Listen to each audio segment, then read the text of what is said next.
family akkam jirtanii nageenya raarri waaqayyoo isiniif haa ta'u.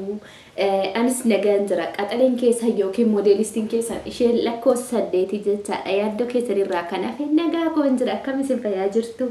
Alaamanni sa'a namni jaarsa jaartiin shookaa cirfaa biraddisti hunduu nagumaami.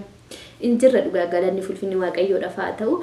Yeroo baay'ee keessi keenya nu gaddullee gubbaa keenya hin kolfine jechaadha. Namoonni gubbaa isaanii seeqatan hundi keessi isaanii gammachuu qabatanii itti fakkaatiin. Namni amma fakkeenya miidiyaa irratti yeroo kokkolfinee taphannu kana yeroo noormaalii wanni hundi nu guutee miti. Jireenyi biyya lafaa guutus hir'uus qabdi. Hundumaayyuu kan nu kenne isa jennee galateeffachuudha jechaadha. Waan qabnutti fayyaadhaan galuu, fayyaadhaan jiraannee biyya keenyatti fayyaa keenya jiraannee galle dhugaa waaqa keenya wanni nutti hir'ate hin jiru jechaadha. Qabeenyi biyya lafaa hin darbas hin dhufas. Egaa akkuma beekamu har'a maal jechuun dhufe jecha akkuma viidiyoo as jalatti argaa jirtan kana obboleessa keenya jaalatamaadhaaf kabajamaa artistii Andualem gosaa jechaadha. Du'a haadha manaasaa Keneni booddee turtii waggaa tokko jechaadha. Kinoo waggaa tokko gahuuf ji'a takka bichaata fi waggaa ji'a 11 fixee jira jechaadha. Akkuma beekamu du'a isheetiin wal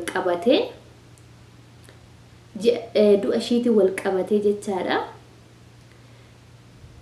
Yeroo jalqabaatiif baay'ee viidiyoodhaan dubbate Andualem. Waa'ee jaarsummaa guyyaadheen gaddaa dubbatamee maatiin araara fudhachuu didirratti akkasumas gumaan kan maaliiti minaamin jedhamee haasamerraa ibsa kennee jira. Akkasumas Keneni akka hin ajjeesnillee baasee dubbatee jira jechaadha. Keneniin akka yeroo dheeraa yaalii ajjeechaa ofirratti gochaa turte.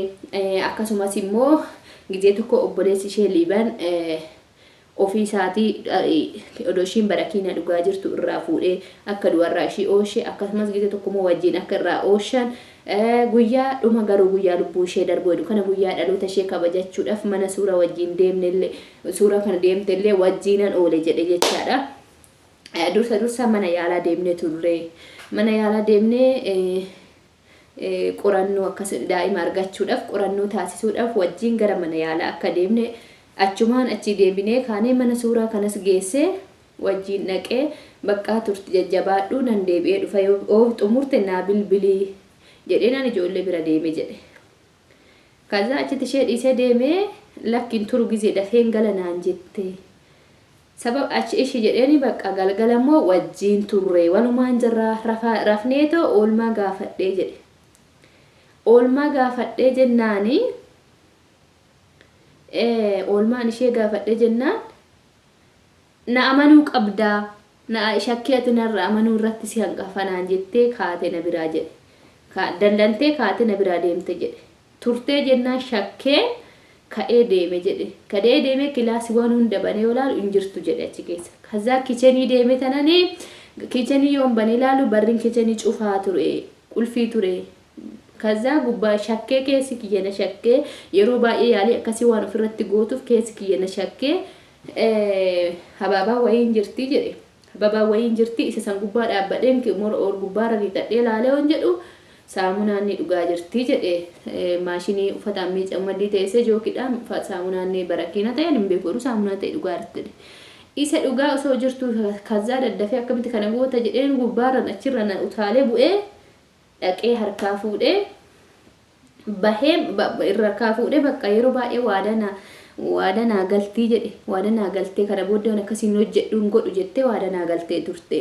Anis guyyaa kana aaree tananii nama waan ta'eef waadaa kiyya diigde jedhee bakka anifatti bifa kana waliin hin jiraannu. Yeroo baay'ee waan akkasii gootaa. Ani si gorsuu malee si maddii dhaabachuu malee akka miira akkasii kana yaanne malee jedhee bakka maal boru ganama maatii keessatti bilbilee addaan baanan jedheeni jedhe. Addaan baanan jedheeni kaza achiin kaa'e bakka anis kushiinumatti ishii dhiisee deeme ijoollee kakaasuudhaaf gara kilaasii kaanii yoodhani deemu. Jidduma kanatti ol kaatee achirra kortee siyaa bal'attu nagaatti naan jettee of darbite jedhe. Yeroo sanitti qaqqabuuf hin dandeenye jedhe. Qabuus hin dandeenye qaqqabuufis hin dandeenye. Iyyuu bichaadha kan hin danda'e. Iyyuus oolchuu hin dandeenye lafatti buute jedhe. Kana caalaa dhugaadhaan isinii himu maaltu jira. Yoommoo anis gadda kana keessa darbee gaarii ta'ee yaada kiyya hundumaanuu ta'uuf ta'uu adhee miira kana keessa bahee jedhetti gaafii sinna gaafattan kamiifuu deebisuudhaaf gara fuula duraatitti ani qophiidha jedhee jira waan ta'eef waaqayyoon isa haa jajjabeessu. Ana caala qanoo nan jaalladha jedhe. Nan jaalladha garuu miira akkanaa kana maatitti simeen ture. Maatii keessatti rakkoo ishii kana furaa jedhee bilbilee fi itti maan ture. Rakkoo maali akka qabdu maaliif akkas akka ishee yaaddu gisee hunda maali jedhee anis nama waan ta'eef ani immoo bakka yeroo kaa hundumaan akkasii waan irratti ta'uuf ani baay'ee tokko natti dhagame guyyaa san garuu ani immoo so family keenya akkuma beekamu akkas jedheeniin ture obboleessatti illee himeen ture maatii isheetti illee gorsaa jedheen yeroo baay'ee himee ture isaan immoo zi'uma jedhanii turanii ani immoo nama waa hunda kan hunda obsuu waan hin dandeenyeef osoo argu lubbuun na biratti hin baatu jedheen timaa ture gorsaan ture obboleessa lammaattis himaan ture jedhe. Mucaan kun dhugaa garuu akka dubbatetti waan haqa isaafis jajjabina isaa kennu ishee lubbuu ishee nu hamaaru boqannaa bara baraa haa argattu. Kanaafuu waa'ee kiyyaaf waa'ee ishee haasoftanii yeroo baay'ee ishee boqannaan dhoowwinaa jedhee jira jechaadha. Kanaafuu dhiisaa mucaa kanarraa is gadi bu'aa gara fuula duraatitti immoo gadda kana keessas darbee dhiphinna kana keessas darbee naman bayee viidiyoo isinii hojjedhee waan ta'e kana hunda taattee kana hunda isinii ibsu ta'uu hin danda'a isiniin jedhaa jira jechaadha. Obboleessi keessan waaqayyo isaa jajjabeessu. Kanaafuu miira isaa to'adhaa fi hin arrabsinaa hin qeeqinaa jechoota ta'anii hin jedhinaanii jechaadha. Gumaan immoo gumaan ani baasu tokko hin jiru jedhe. Hirbuu qabnaa hirbuu sanan kakachuu fedhe malee ani gumaa hin baasu harki koo qulqulluudha ajjeecharraayis bilisaanii jedhe. Kana caala maal ibsa reemee mucaan kun nuyyuu kana kan nu eenne jechaadha bahee akka dubbii kana nu dubbatu malee waan biraa miti. Waan dhaggeeffataniif galatooma faamilee kiyya. Dhugaa waan nama gaddisiisu keessa tokko miira isaati jechaadha.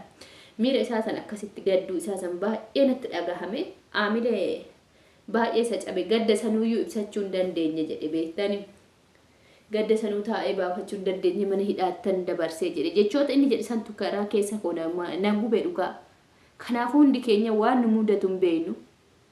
Har'a hin jirraa boru hin jirru. Har'a hin deemnaa boru hin deemnu. Kanaafuu waan taan hin dubbatinaame. Waaqayyoon dhugaa jara lachuu haa baasu. Isallee rabbiin haqa isaa baasee fi hawaasa isaa kana wajjin walitti isaa deebisu. Isheen qajeeltee boqattee biyya uffattee inni gubbaarratti hafeetiniin miidhama ilmee isaa jechuudha. Nama jaalatan of cinaadha dhabuun garuu baay'ee ulfaataadha. Sababa yeroo baay'ee isheen waan akkasii kana yaalee jecha kan ofirratti gootuuf jedhee moo sila mana ooltuu fi kophaa mana ooluun dabbareetii laata kan hin jedhu hiriyaa isheetti simaan ture lammaatti simee gorsisiisan ture namoota isheetti dhiyaatanillee gorsisiisan ture garuu na dhaga'uu didde ishii jettee waadanaa galte achumatti deebitii mee jedhee tananii sababa san jedhee hojii adda addaa uumee akka hojjettu mana hin taa'in iyyuu mee jedhee hojii uumee fi hojii irratti